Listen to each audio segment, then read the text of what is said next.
Hola chicos, bueno, ahora sí vamos a pasar a las cuestiones en cuanto al diseño del dado de trefilado. Yo voy más allá de la consigna del trabajo. O sea, la consigna del trabajo en la primera parte es muy clara. Dice que hay que diseñar justamente un dado de trefilado o hilera, como lo pueden llegar a buscar.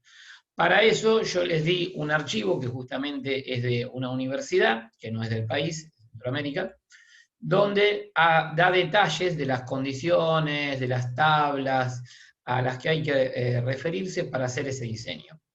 Yo ahora primero voy a pasar unas imágenes, vamos a ver de qué se trata. Recuerden que el dado es la parte más importante, es donde justamente el material pasa por ese dispositivo y logra reducir su diámetro, que es en general lo que nosotros deseamos al hacer ese proceso. Es el objetivo del proceso. Entonces, la parte fundamental, más allá de, obviamente, de que todo es importante, como el sistema motriz, la fuerza que va a ejercer en la extracción, el dispositivo principal donde hay que dar justo con las dimensiones es el dado. Entonces, ¿qué tiene que hacer cada dupla? Elegir el material que quiere trefilar, la dimensión que quiere trefilar, y de ahí va a salir su diseño. Es lo que nosotros vamos a ver en ese archivo. Primero voy a pasar a compartir eh, algunas imágenes, que igual algunas de estas también están sacadas del mismo archivo, pero lo vamos a ver un poco quizás más en detalle. Lo primero son generalidades, obviamente, a la hora de la construcción del dado. ¿De qué va a depender? Bueno, la materia prima para la trefilación, el material del dado que voy a utilizar, que va a depender justamente de una serie de cuestiones. Vamos a ver que hay unas recomendaciones a la hora de fabricarlo. Ese material me va a dar una cierta dureza, va a hacer que sea más afín para un material o para otro. El lubricante para el proceso, va a estar referido al lubricante en líquidos, también hay lubricantes en polvo, que cada uno tiene una diferente acción. El líquido es justamente, habla sobre el proceso de trefilado, es para que el material penetre de una mejor forma, deslice y ayude a ese proceso de reducción. En cambio, en polvo, el lubricante en polvo es más una cuestión superficial del material para que no sufra ciertas consecuencias a raíz de cuestiones ambientales o diversas factores que pueden ocurrir al aplicar el material. Después tenemos el mecanismo de sujeción. Si vieron el primer video, van a ver que se modifica en cuanto a lo que yo quiero fabricar, que es un alambre, o sea, es un material enrollable, digamos, es un tubo sin costura hueco, es una varilla, o sea, eso va a cambiar. Y el sistema motriz para la tracción del material. O sea, son cuestiones del proceso de trefilado. Ahora, vamos al dado, básicamente, tenemos esta forma, la parte principal es el núcleo, la caja que soporta, esto es toda la estructura, ¿no?, que soporta el dado. Tenemos también lo que se llama la parte que se llama sufridera, en la jerga se llama sufridera, ustedes lo pueden encontrar como nombre como chamucera, si ven algún link que es de México, supongamos, se tiene ese nombre, es justamente el que soporta las fuerzas para proteger el material. Y bueno, básicamente el dado donde pasa el material para ser trefilado es este, ¿no?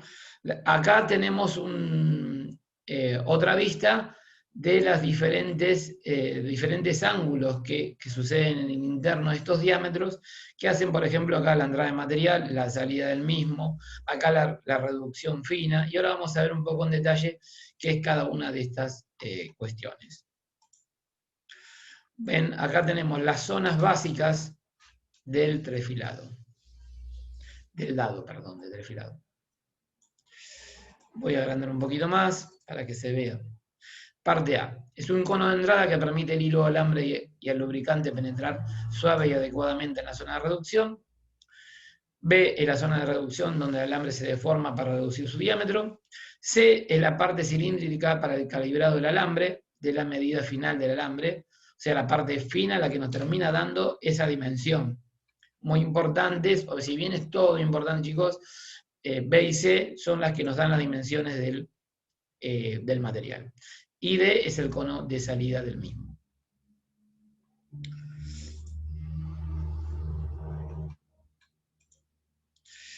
Acá tenemos otro diseño. Yo ahora después en el manual les voy a indicar cuál es el que quiero que ustedes tomen como guía, ¿no? Para explicarlo un poco, algunos nombres también técnicos que pueden aparecer, por ejemplo, el ángulo de entrada que tiene el nombre de campana.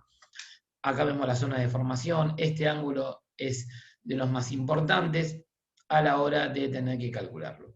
La superficie de apoyo y el inserto. En este caso, ven, llama inserto a justamente lo que antes mencionaba sufridera. Y esta es la caja de acero que contiene todo el dado.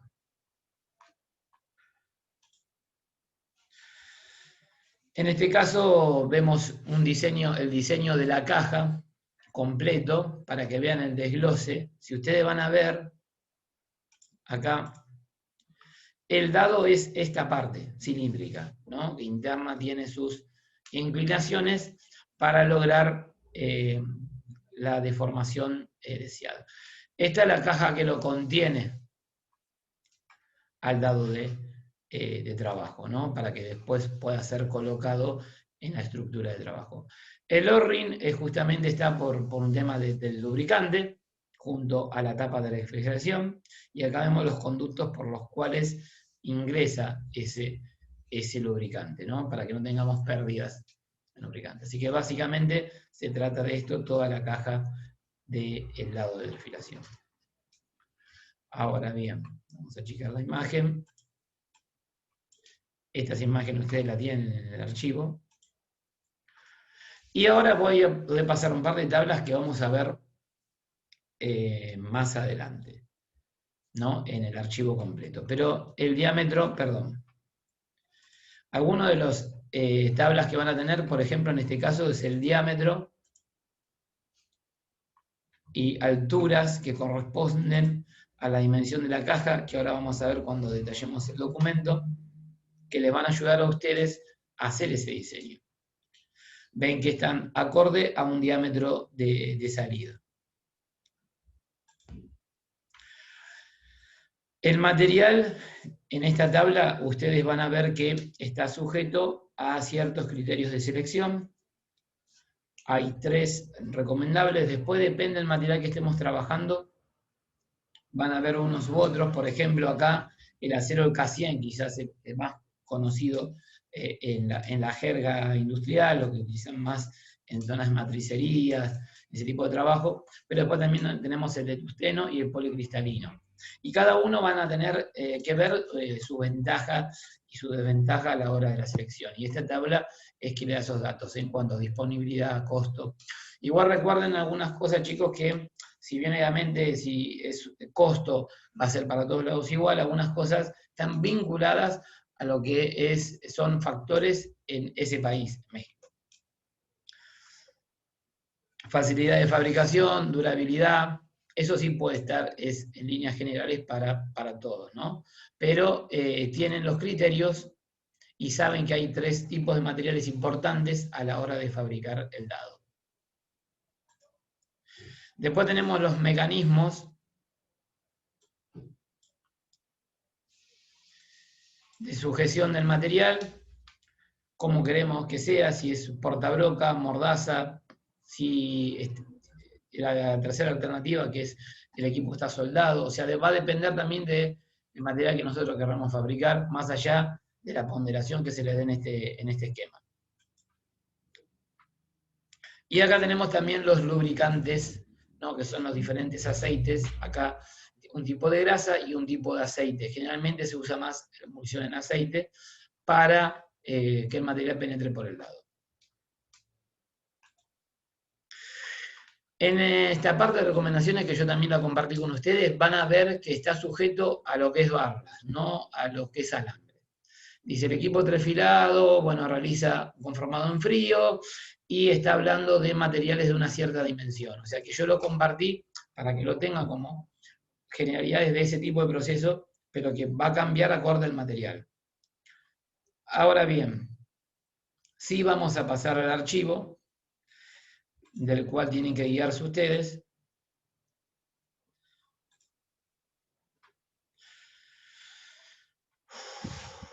Ustedes tienen que elegir un material. En este caso le da la opción de, vamos igual a repasar para que vean de dónde es, Universidad de las Fuerzas Armadas de Ecuador en este caso. Es el archivo por el cual se están guiando. Entonces, en base a este archivo ustedes tienen que hacer un diseño del dado para trefilar.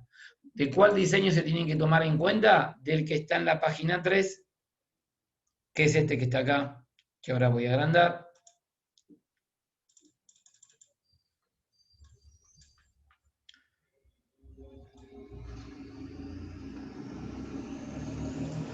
¿No? Que tienen los ángulos y dimensiones que si se guían por la tabla, obviamente que los trabajos, para eso lo hago en grupo, tienen que ser diferentes. Si se guían por la tabla, ustedes van a poder, a través de cálculos y selección acorde al diámetro y al material que van a utilizar, poder elegir y calcular. A través de lo calculado, tienen que obviamente colocar todo lo que eligieron, por qué lo eligieron, hacen el diseño, que es lo que se pide principalmente. Pues está obviamente lo otro, cómo es el proceso de fabricación, y la tercera parte, que es más un poco de investigación y criterio de ustedes, que es sobre la parte de mantenimiento. Pero la parte más compleja, la que quizás es un poco más difícil de comprender, es la del diseño. Bueno, acá tienen tienen un plano general que tiene las dimensiones y vamos a ver qué es cada una de estas.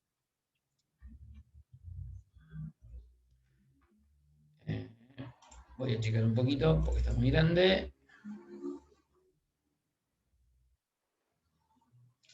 Bueno, pasemos a ese diseño y a ver las diferentes unidades. Lo primero que nos dice, van a ver acá, que para cada diámetro de entrada y para aluminio y cobre hay una medida de ángulo, ¿no? Que puede estar igual generalmente entre 22 y 24. Si ustedes eligen otro material, no importa, adopten la misma tabla, obviamente teniendo en cuenta este tipo de dimensiones. O sea, no va a ir esos ángulos más de entre 20 y 24 grados. Algo diferente a eso estaría mal. O sea que ya tienen este ángulo de acá. Voy a tener que ir y volver para que entiendan de qué se trata. Este ángulo que tienen acá, ¿no? Es... perdón, lo voy a dar en detalle, lo sacan de esa tabla. ¿Está? Este es el ángulo. Ahora, vuelvo a repetir, si ustedes eligen otro material, para las dimensiones pueden adoptar entre 20 y 24 grados, que va a estar bien esa inclinación. Acá es el detalle de aluminio y cobre. Después tenemos otras dimensiones, que las dimensiones importantes del núcleo. Vamos a ver A menor, B menor, D mayor, H mayor, que es diámetro, altura, diámetro y altura del núcleo, diámetro y altura de lo que se llama la encajadura o la caja. Vamos a ver dónde está en el plano.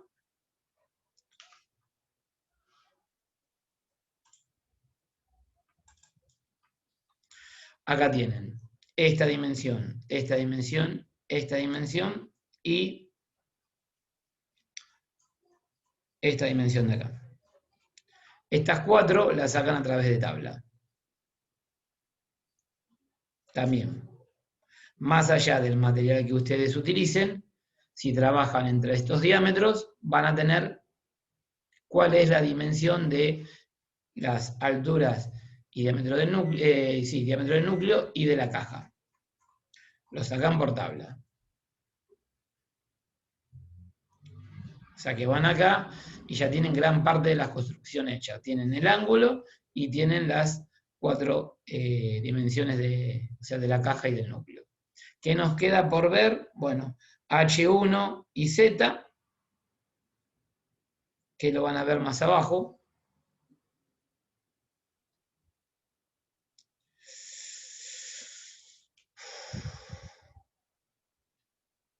Dice, campana H1. Su propósito es hacer un embudo lubricante en el dado y prevenir el rayado de la superficie de trabajo y la superficie del cono. Su longitud varía de 0,1 hasta 0,3 de H. 0,3 de H. O sea, si yo tengo esta H, la multiplico por ese factor que yo puedo hacer la elección y me va a dar el dato. Puedo optar 0,1, puedo optar 0,2, puedo optar 0,3. Y ahí voy a tener esta dimensión que vemos acá abajo,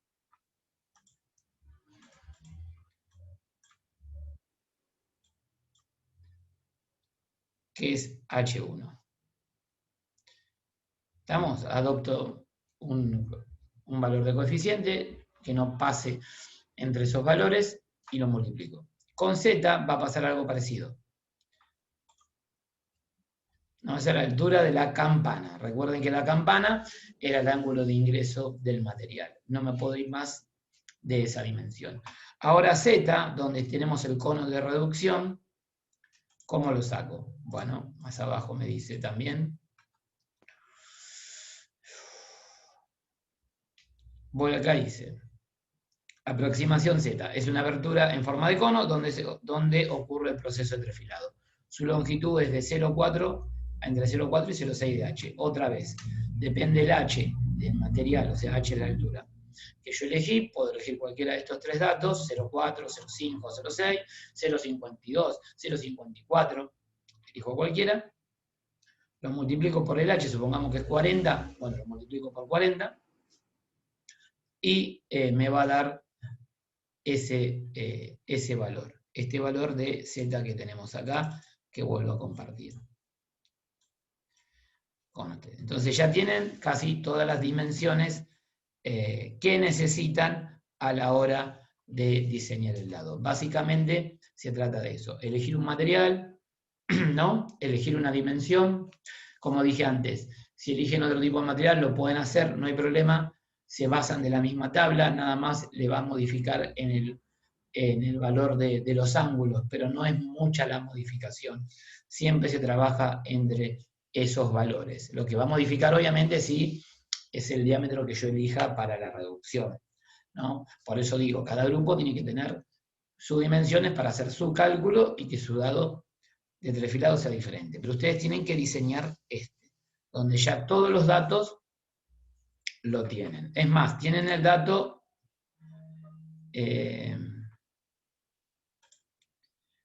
vuelvo a compartir porque se me fue el...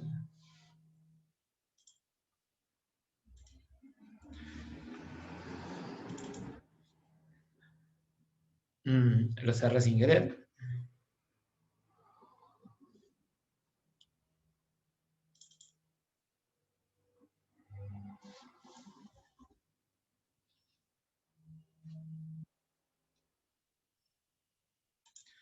Creo que hay un problema.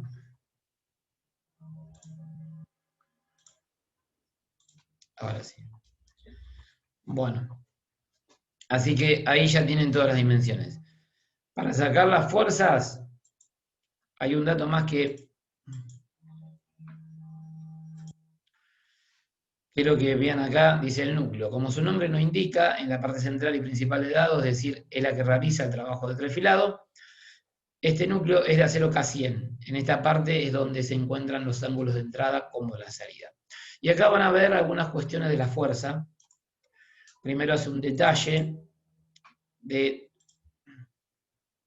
las tensiones de deformación y que hay una fuerza obviamente de fricción. Si ven acá, a ver si agrando un poquito más.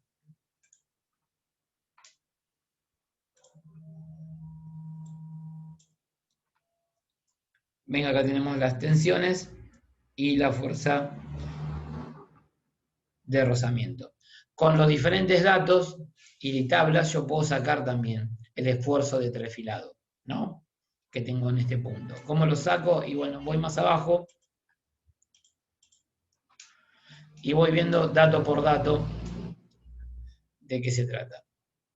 Este es el esfuerzo de fluencia, me dicen un coeficiente de resistencia, que lo tengo en las tablas, tabla que está más abajo, factor de endurecimiento, y acá tengo diferentes tablas, ¿no? Para el acero, para el cobre, para el latón, para el bronce, así que si yo elegí otro material, también puedo utilizarlo.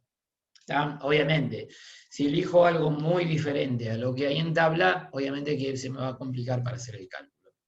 Pero bueno, esta tabla igualmente, lo que es esfuerzo de fluencia, si ustedes eligen un material que no está acá, lo pueden buscar que existe y están esas tablas, ¿no? Y después, bueno, hay otros datos como el área que está en base a lo que ustedes eligieron, al diámetro inicial, al diámetro final. Ahí van a calcular el área, que es necesaria, y con esto pueden sacar después el factor de deformación, el cálculo de deformación homogénea. ¿Y para qué saco todo eso? ¿Cuál es el objetivo final? Bueno, que después saco el cálculo de la tensión que se produce en el perfilado. Y ahí sé la tensión necesaria que yo necesito con todos estos datos que voy calculando por tablas, ¿no? Y hay otros datos más abajo que yo no los pido, pero sí mínimamente pido el del diseño y el de cálculo de potencia necesaria, de fuerza necesaria para el perfilado. Así que los datos del diseño, recuerden, yo lo que pido es el que está en la hoja 3. Más allá de las imágenes que compartí, es el que tiene más detalle. Tenemos los ángulos necesarios, las alturas, los anchos necesarios que necesitamos para la construcción del mismo, en base a un material, en base al tipo de material que elijo, diámetro que quiero obtener, o sea, la reducción que quiero obtener, va a estar trabajando mi dado de 3 filados. Y tengo que hacer la selección correspondiente, ¿no? Acá tengo, recuerdo otra vez, la tabla de los diámetros de entrada, las dimensiones del núcleo y de la caja, y si leo más abajo, los ángulos y las variaciones y las alturas de la campana y del cono de aproximación. Con eso ya tendría que hacer el diseño del dado sin ningún tipo de problemas. Después, obviamente, que si siguen teniendo alguna duda, lo vemos. También en el próximo sala virtual, solo que ahora lo quería para que ustedes lo vean la cantidad de veces que necesiten. O sea, tienen que usar el PDF que dice diseño de equipo de trefilado, que está en base a un estudio en la Universidad de Ecuador, y aprovechamos eso para hacer esa parte, ese punto del trabajo. El otro punto es el detalle del proceso, lo pueden encontrar en cualquier sitio, ¿no? O en un libro, o en un artículo, y la parte de mantenimiento es una mezcla una combinación de las dos cosas. Lo que investigué, a raíz de lo que investigué, deducir y ponerme en criterio para lo que es ver las tareas de mantenimiento preventivo que tendría que hacerle al equipo, ¿no? Las tareas de mantenimiento preventivo generalmente están vinculadas con inspección, purgas, si tenemos, por ejemplo, aire comprimido, lubricación, aceite, grasa, limpieza, esas son las tareas de mantenimiento preventivo. Bueno, ¿en qué periodo ustedes piensan o recomendarían que se tiene que hacer? ¿Con qué frecuencia se tiene que hacer? Bueno, de eso se trata la tabla. Así que esa parte es un poco deducir más investigación. La segunda es de investigación y la primera es hacer un diseño en base a un procedimiento que me indica el manual. Así completamos 3 puntos, los 3 puntos diferentes con 3 criterios diferentes. Así que espero que se haya entendido y terminamos de despejar las dudas cuando nos veamos en la sala virtual o de forma presencial. Así que bueno, chicos, espero que se haya comprendido y cualquier cosa me hacen las consultas correspondientes. Nos vemos, hasta luego.